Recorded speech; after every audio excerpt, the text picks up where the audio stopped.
discuss projectile motion in this video. So initially I would like to define the projectile. तो projectile क्या होता है कि an object, definition लिखना पसंद करेंगे, an object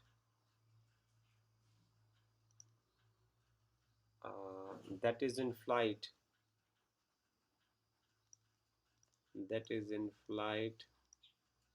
जो फ्लाइट में ही रहेगा after being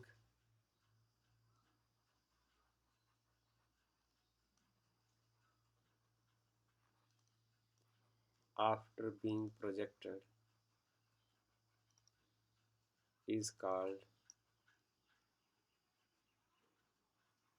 इसको हम बोलते हैं projectile. Okay,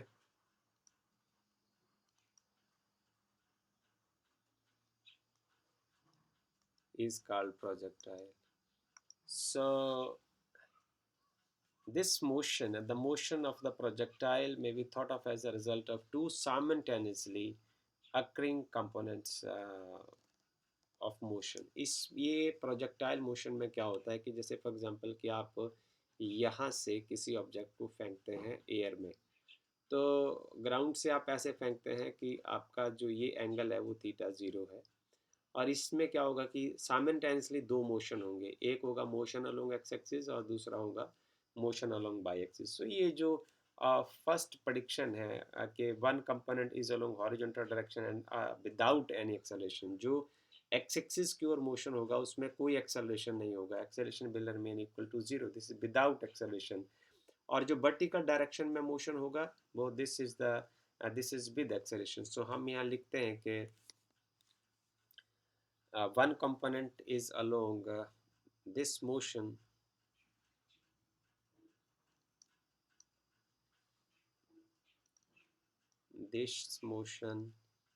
is due to two simultaneous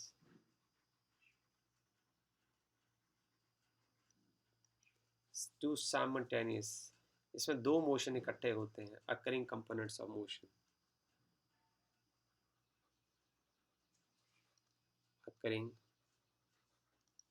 components of motion.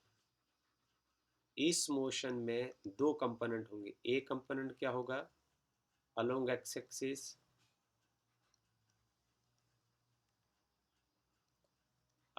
axis, without acceleration, x axis के अलोंग कोई एक्सेलरेशन नहीं होगा, और जो दूसरा कंपोनेंट होगा along by axis with acceleration, that is acceleration due to gravity. So this idea of independency of horizontal and component, this idea of horizontal and vertical motion was given by Galileo. This is given by Galileo in 1632. This idea is given by Galileo in 1632. So for example कि हम अब शुरू करते हैं अपने discussion. अब हम इसको एक मैथमेटिकल लैंग्वेज में लिखने की कोशिश करेंगे और जहाँ से आप काफ़ी कंक्लूजन जो है वो निकाल सकते हैं. अब देखिए आपके पास सबसे पहले आप क्या करते हैं कि हम एज्यूम करते हैं कि that the resistance has negligible effect on the motion of the projectile, कि जो रेजिस्टेंस का इसके ऊपर कोई ज़्यादा एयर रेजिस्टेंस का कोई ज़्यादा फ़र्क नहीं है. सपोज करिए कि जो प्रोजेक्टाइल को हमने लॉन्च करते हैं with velocity b0, this is velocity b0, इस वेलोसिटी के साथ हम इसको फेंकते हैं जो कि थीटा 0 एंगल एक्स एक्सिस के साथ बनाता है. Okay, along the x-axis. So after the object has been projected, the acceleration acting on it is that due to gravity, and which is directed vertically downward. So जो इसमें acceleration due to gravity है वो vertically downward direction में, a is equal to minus g of j cap. So acceleration पहले तो मैं लिखता हूँ ये initial velocity of the projectile, initial velocity of the projectile is b0. This is b0, and acceleration due to gravity is a vector से हम लिखते हैं इसको, a vector is equal to minus g j cap. Okay, यहाँ से आप देख सकते हो। अब आप इसको ऐसे लिखते हैं, आप अपना पुराना नॉलेज इसको इस्तेमाल करिए। This is written as a X I cap and a Y J cap. अब कंपेयर करिए तो इस सुपर वाली इक्वेशन में एक्स कंपोनेंट नहीं है। On comparing you will find that ax is equal to 0, there is no acceleration along x axis। यहाँ लिखा है कि x axis में कोई acceleration, विदाउट acceleration, और जो acceleration along y axis आएगा वो आ जाएगा minus g only, right. So the अब component of the initial velocity क्या होंगे, ये देखिए।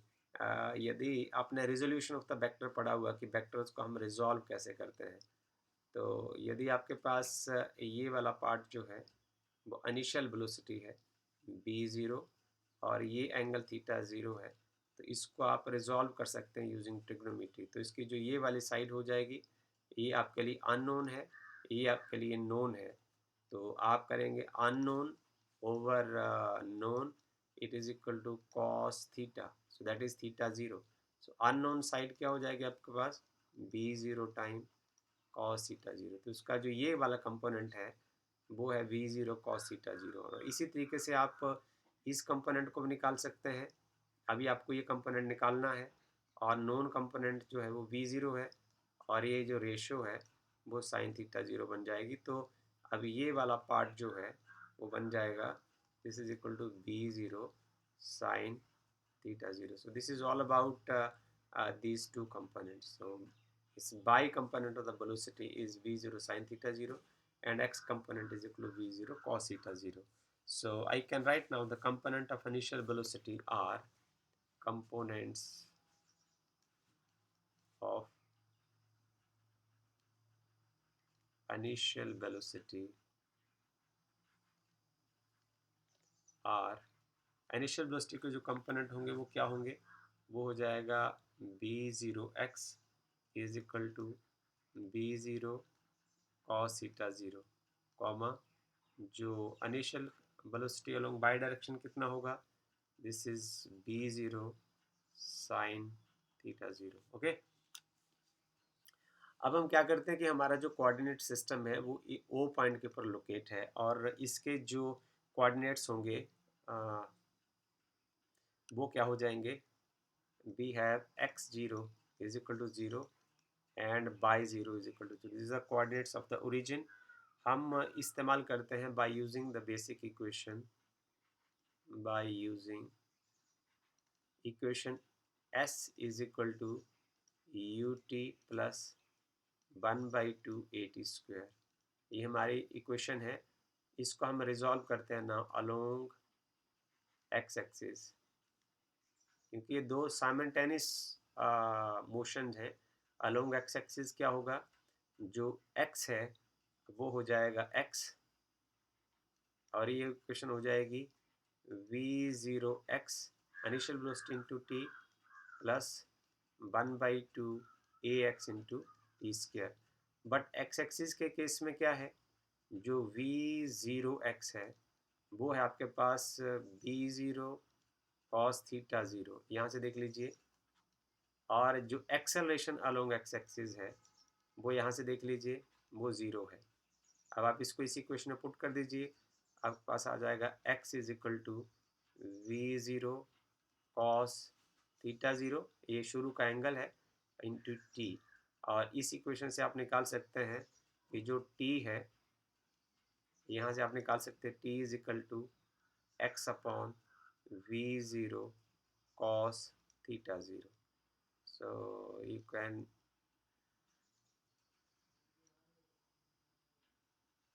okay do it like this. So this is equation number 1 and this is equation number 2।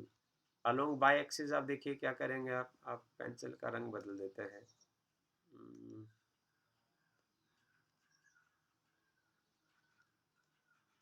Along Y axis क्या हो जाएगा, अलोंग बाय एक्सिस ये equation क्या फॉर्म ले लेगी, along Y axis from equation 1 ये होनी चाहिए आपकी equation Y is equal to U V zero Y into T plus 1/2 acceleration along by direction an T square. यहाँ आप बाई एक्सिस की वैल्यूज भर दीजिए।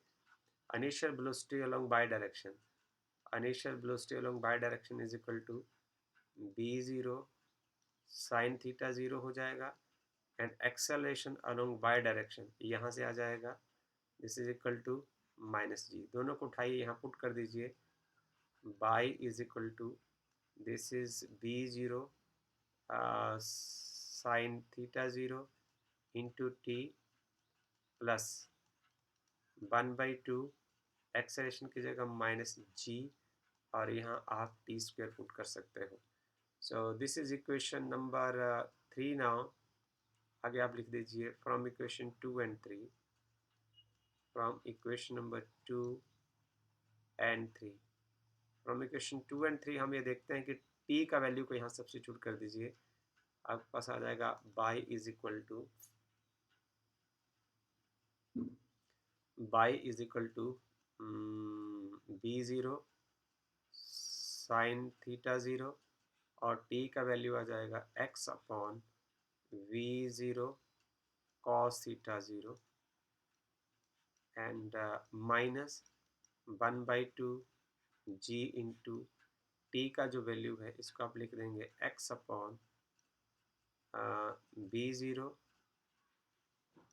कॉस थीटा ज़ीरो का स्क्वायर हो जाएगा। So here by is equal to this is you cancel it out, v0 with v0 ये आपके पास आएगा x time tan theta zero minus 1/2 time g, ऊपर आ जाएगा आपके पास x square upon b0 square and cos square theta zero. So this equation is of the form, ये equation जो है वो कुछ इस तरीके की है कि मैं इसको यदि लिखूं तो ये होगा दिस इक्वेशन इज, यहाँ जो g है वो कांस्टेंट है, थीटा ज़ीरो कांस्टेंट है और v ज़ीरो कांस्टेंट है, इनिशियल वेलोसिटी कांस्टेंट है। So this equation is of the form Y is equal to A X plus V X square, और ये आप मैथमेटिक्स में पढ़ेंगे कि ये पैराबोला की इक्वेशन है। This means that equation number 4 हम यहाँ लिख सकते हैं, equation number 4 clearly shows that, equation number 4 shows that path of the projectile is path of the projectile is parabolic in nature, parabolic in nature. तो यही सवाल आपसे पूछा जाता है एग्जाम में कि show that path of the projectile is parabolic in nature, तो उसमें आपने ये रिजल्ट नंबर 4 इस इक्वेशन को ड्राइव करना होता है। Okay, so this is much more important. So हमारी जो इस डिस्कशन है इसको रिलेटेड अभी थोड़ी देर और जारी रहेगी और I will go for the next page. इसमें सिर्फ आपने ध्यान से देखना है, ये आपको कॉम्पिटिटिव एग्जाम के लिए इंपॉर्टेंट रहेगा। Variation of the velocity along the journey of the projectile, variation of velocity, variation of velocity along path of projectile.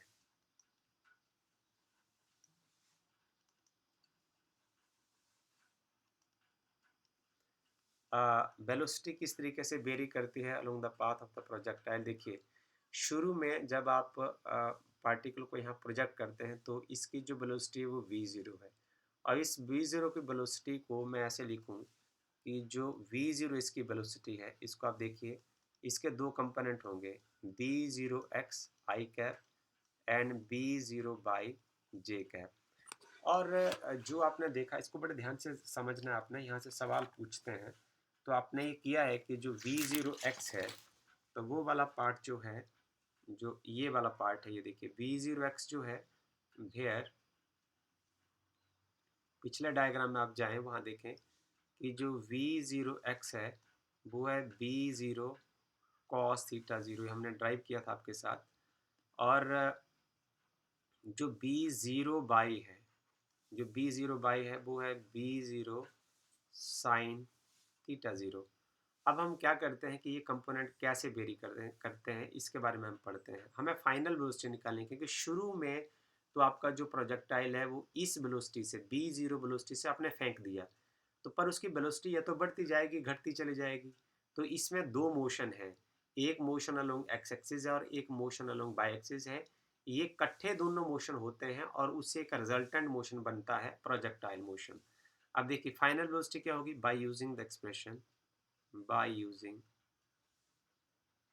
आप जानते हो expression, final velocity is equal to initial velocity plus acceleration along acceleration into t. So along x axis, क्योंकि यहाँ दो motion है along x axis, ये equation कैसे हो जाएगी, ये हो जाएगी final velocity along x axis and initial velocity along x axis plus acceleration along x axis into t. So इसको आप पुट कर दीजिए कंडीशन कि जो initial velocity along x axis है वो यहाँ से आ जाएगी, but acceleration along x axis is equal to 0। इसलिए जो final velocity along x axis होगी वो होगी b0 cos ऑफ थीटा 0। इस इक्वेशन को आप बड़े ध्यान से देखें तो ये आपको ये बता रही है कि ये जो इक्वेशन है इसमें टाइम नहीं है, टी नहीं है। तो टी नहीं होने का मतलब क्या है कि ये इक्वेशन जो है वो समय के साथ बदलेगी नहीं। इसका मतलब द पार्टिकल की वेलोसिटी अलोंग एक्स एक्सिस जो है वो हमेशा हर पॉइंट के ऊपर v जो 0x ही रहेगी। So this is equal to vx is now equal to v0x। तो ये चेंज नहीं होगी पूरी जर्नी में, आप गौर से देखेंगे तो ये जो इक्वेशन जो वेलोसिटी है वो हर जगह v0x रहेगी। जरा गौर से देखिए आप डायग्राम में, यहाँ शुरू में क्या है v0x आई कैप, यदि आप इस पॉइंट पर जाते हैं v0x आई कैप, यदि आप इस पॉइंट पर जाते हैं v0x आई कैप, यहाँ आप इस पॉइंट पर जाते हैं v0x आई कैप, इस पॉइंट पर आप जाते हैं तो v0x आई कैप। सो आपने क्या देखा कि through out the journey of the projectile आपने यहाँ से गेंद फेंक दी आसमान की ओर और इस रास्ते पर जो ब्लू लाइन है दिख रही है आपको, इस रास्ते से वो वापस आएगी। ये इक्वेशन आपको बताती है क्योंकि इस इक्वेशन में टाइम टी नहीं है, इसका मतलब ये इक्वेशन इंडिपेंडेंट ऑफ टाइम है। इसका आगे मतलब क्या है कि ये इक्वेशन जो है इसमें वैल्यू जो है वेलोसिटी की, उसके एक्स कंपोनेंट में जो वेलोसिटी है वो हर घड़ी एक जैसी ही रहेगी। ओके, अब हम चलते हैं फॉर अलोंग बाई एक्सिस। यही इक्वेशन जो है वो बाई एक्सिस के तब में क्या होगी, अलोंग बाई एक्सिस। अब बाई एक्सिस में इस इक्वेशन को यदि आप तोड़ें तो हो जाएगा final velocity along by axis और initial velocity along by axis, acceleration along by axis into t. अब देखिए जरा, final velocity along by axis is equal to initial velocity along by axis, आप यहाँ से लिख सकते हैं, ये आपके पास v0 और साइन थीटा 0। ये जो थीटा है ये वो एंगल है जिस एंगल के ऊपर आप बॉडी को प्रोजेक्ट करते हैं। और एक्सेलेरेशन अलोंग बाई एक्सिस आपने पहले ही आपको पता है, जो मैं आपको पहले बता चुका हूँ, a b is equal to minus g. So यहाँ आप लिख सकते हैं minus g into t. So you are left with velocity along by direction is equal to this is b0 sine theta 0 minus g t. अब आपने इस equation को समझने की कोशिश भी करनी है। मैथमेटिक्स करना एक अलग बात है बट उसका मीनिंग समझना एक अलग बात है। तो आपको अब चीज़ें सब समझनी है, याद आपको कुछ नहीं करना है, हर चीज़ आपको समझ ही आनी चाहिए। देखिए गौर से, इसको मैं इक्वेशन नंबर को डालूँ ना डालूँ इससे कोई फ़र्क नहीं पड़ता। देखिए अब इस इक्वेशन में टाइम इन्वॉल्व है, मतलब यदि टाइम बढ़ता चला जाएगा तो इस पार्ट में से कुछ चीज़ यहाँ घटती चली जाएगी, जी फिक्स रहेगा। यदि टाइम के जो सेकंड है 10 second, 20 second, 40 second, 3600 second, 7200 second, जितनी देर बॉडी जो है वो आसमान में रहेगी तो इसकी वैल्यू बढ़ती चली जाएगी। यदि ये वैल्यू बढ़ती चली जाएगी तो जो ये इसमें से कुछ घटता चला जाएगा। जिसमें उदाहरण के लिए आपको बताता हूँ कि जैसे इस पार्ट का आंसर जो है कोई 8 है, तो जब t का वैल्यू 1 होगा तो इसमें से कुछ आप घटा देंगे। फॉर एग्जांपल जैसे फॉर एग्जांपल इसका मैं आंसर लेता हूँ कि इसका जो आंसर है वो है 9.8 है इस पार्ट का। तो पहले सेकंड में आप क्या करेंगे, 9.8 और 1 सेकंड, तो आ जाएगा 9.8 माइनस 9.8, ये आ जाएगा 10। दूसरी बार क्या हो जाएगा, 9.8 माइनस 9 अगले सेकंड में बॉडी जो है उसके लिए time t is equal to 2 हो जाएगा। अब देखिए भला 19.8 माइनस 8 दूनी 16, 9 18 1 19, 19.6 हो जाएगा। ओके, तो ये आ जाएगा 0.2।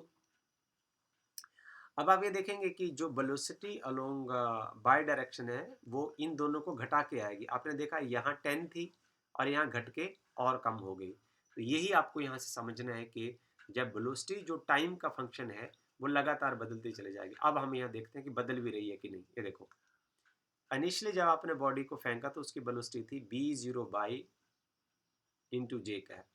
जब आप यहाँ पहुँचे तो ये बदल गई, ये रह गई b बाई जे कैप।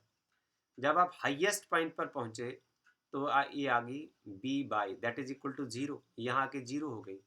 फिर ये दोबारा हो गई b by J cap. Okay, फिर यहाँ आके ये नेगेटिव हो गई। गौर से देखिए, ये throughout the journey of the projectile Y component of the velocity is continuously changing. And one very important thing but we have learn from here कि आपको ये कैसे पता चलेगा कि the particle is at highest point. तो ये graph आपको बहुत इंपॉर्टेंट सूचना देगा। when the particle when the object when the object is at highest point तो उसका मैथमेटिक्स क्या हो जाएगा। when the object is at highest point, जब आपका जो ऑब्जेक्ट है वो सबसे टॉप पर पहुंच गया उसका मैथमेटिक्स क्या होगा। आप वहां लिख देंगे कि this Y component is equal to 0 and then you will proceed for the calculations. This is very important for you to understand it कि initially उसका वेलोसिटी इतना होगा, वो हाईएस्ट पॉइंट पर पहुंच गई है, तो उसमें आप लिख सकते हैं V Y is equal to 0 and then when Y component will become negative. इसका मतलब क्या है कि वो जो हॉरिजॉन्टल लेवल से नीचे की ओर चली गई है। So these are very important observations from this article. I hope that you have understood it well, and then we will proceed further in some another videos related to the same topic. Thank you very much.